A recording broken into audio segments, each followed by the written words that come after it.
So one of the popular questions people ask when they buy a new Dyson vacuum is, where is the serial number?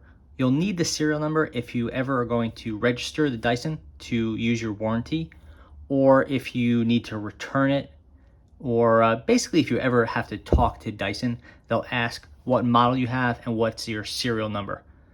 The good news is that the serial number on the Dyson Micro 1.5 kilogram is quite easy to find. In fact, it appears on 3 different places.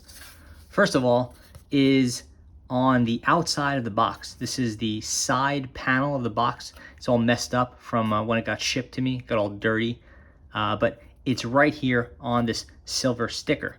It used to, on other Dysons, appear in your owner's manual, but that's not the case anymore. So if you look around, you're looking in your owner's manual for this silver sticker, it's not going to be in there. It's actually on the outside of the box.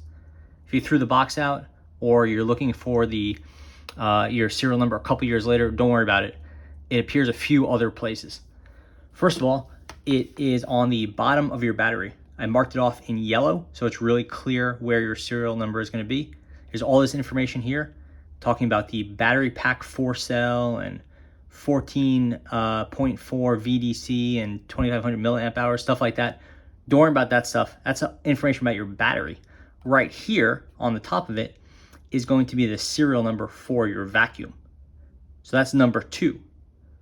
There's a third place where the serial number appears, and that happens, it's useful if you ever swap your battery.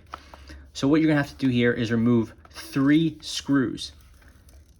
One is here, one is here, and one is on the back of the grip. So that's 3 screws. This right here, that's your charging plug. That's not a screw. Don't put a screwdriver in there. You'll break the vacuum. So 1, 2, 3 screws have to be removed. The screws look like this. They're very tiny.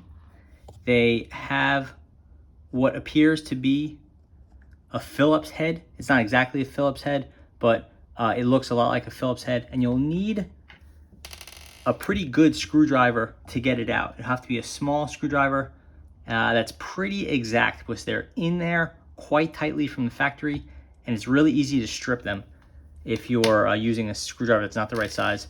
You don't want to do that. Even with the right hardware, it can be really difficult to get these little screws screwed out, pulled out, whatever.